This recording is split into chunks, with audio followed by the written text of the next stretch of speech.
মানুষরূপী ভগবান। দেখুন, আমরা ভগবানকে চোখের সামনে না দেখতে পেলেও ভগবান আমাদের জন্য কোনো না কোনো মানুষকে ভগবান রূপে আমাদের কাছে পাঠিয়ে দেয়।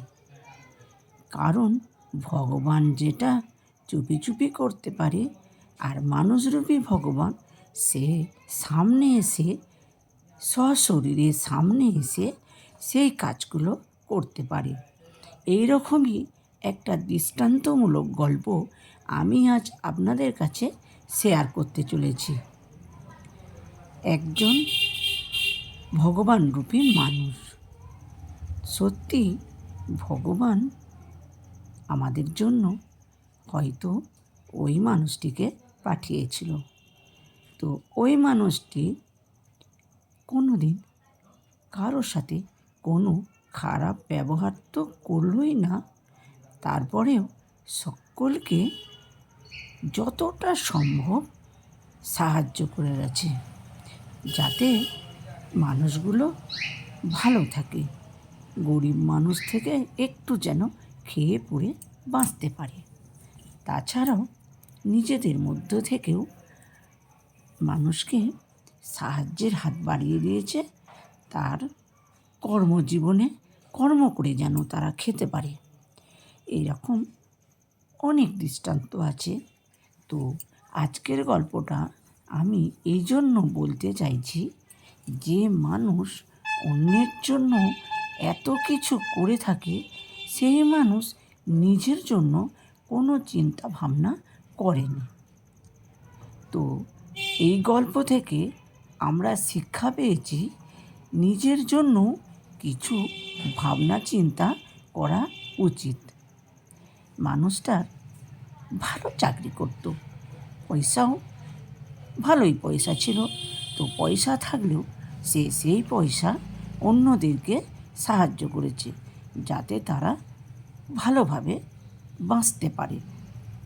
তো তারপর এই নিয়ে মানুষটা নিজে হ্যাপি ছিল না, কারণ ফ্যামিলি সহ্য করতে পারতো না, যেহেতু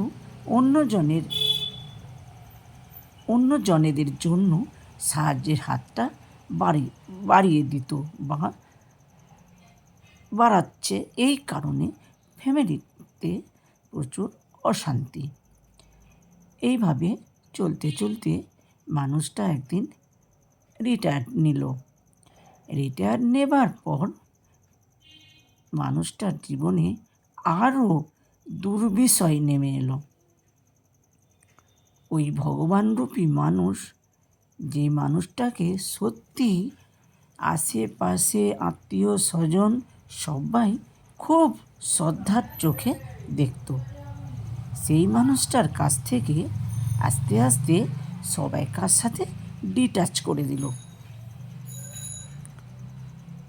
ডিটাচ করার ফলে মানুষটা খুবই মর্মাহত। এরপর আস্তে আস্তে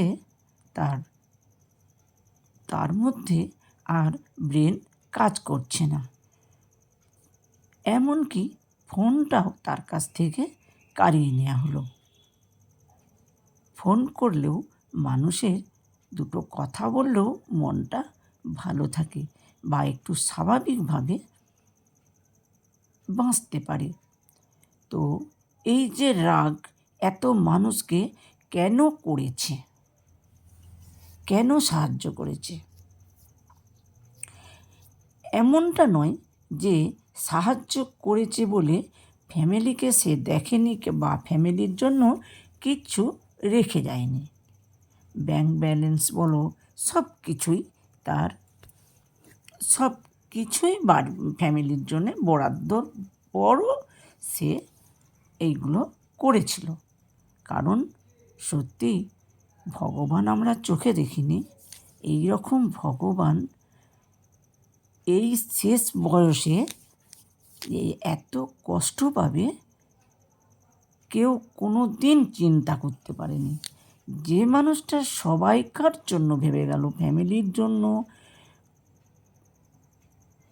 টাকা পয়সা ব্যাংক ব্যালেন্স সব কিছু করে গেছে, মানে প্রয়োজনের বেশিই করে গেছে, কিন্তু নিজের জন্য কিছু রাখেনি। ভেবেছিল এইরকম বোধহয় আমাকে শাস্তি পেতে হবে না। তো ডিটাচ হয়ে গেল, সবাইকার কাছ থেকে ডিটাচ হয়ে। যে মানুষটা এত গল্প করতে ভালোবাসতো, হাসতে, মানুষ বাড়িতে আসুক, খুব উৎসাহর সাথে তাদের সাথে গল্প কথা, কোনো দিন কোনো খরচার কথা ভাবেনি যে না এরকম মানুষ এলে এত খরচা, কি কোনো কাজ বাড়িতে গেলে প্রয়োজনের বেশি খরচা করতো, এতই ভালোবাসতো মানুষকে। সেই মানুষটার কাছ থেকে যখন আস্তে আস্তে সব কিছু কেড়ে নেওয়া হলো, সেই মানুষটা আর স্বাভাবিকভাবে থাকতে পারছে না। তারপর আস্তে আস্তে তার ব্রেন ড্যামেজ হয়ে গেল, আর ঠিকমতো ট্রিটমেন্টটাও করাচ্ছে না। তারপর একদিন হঠাৎ করেই মানুষটা অসুস্থ হয়ে গেল। অসুস্থ হবার পর একটা সিম্পল পাতি হসপিটালে ভর্তি করেছিল। যে মানুষটার রাজার হালে বড় নামকরা নার্সিংহোমে থাকার কথা, সেই মানুষটা আজ একটা পাতি সিম্পল হসপিটালে ভর্তি করলো। তার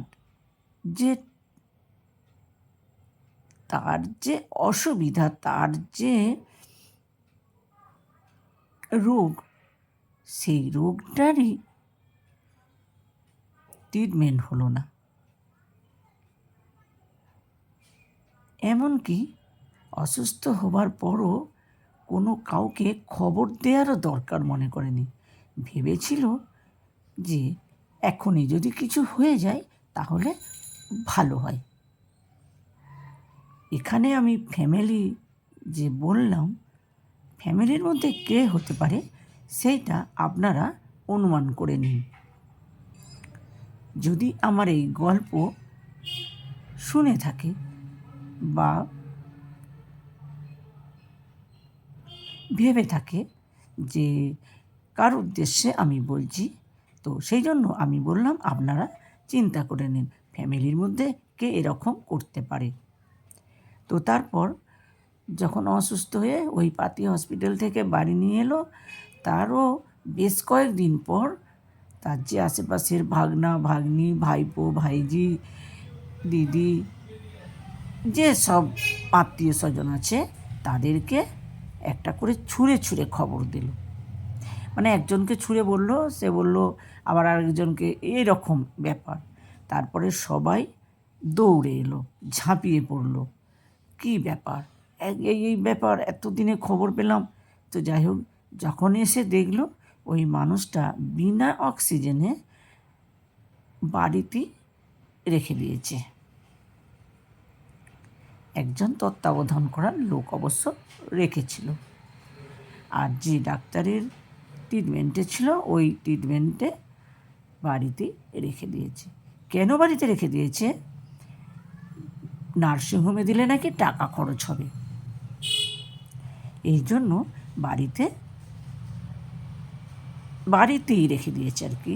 তো তারপরে আরও ভাইপো ভাইজি, ভাগনা ভাগ্নি, যে সকল আত্মীয় স্বজন ছিল তাদের ইচ্ছে যে ভালো নার্সিংহোমে ভর্তি করব।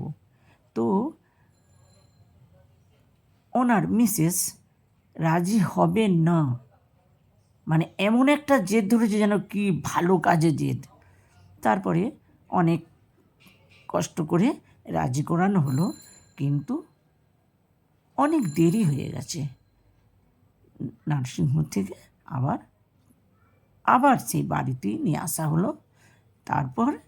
তারপরেও মানুষটা বেশ কয়েকদিন পর আমাদের ছেড়ে চলে গেল।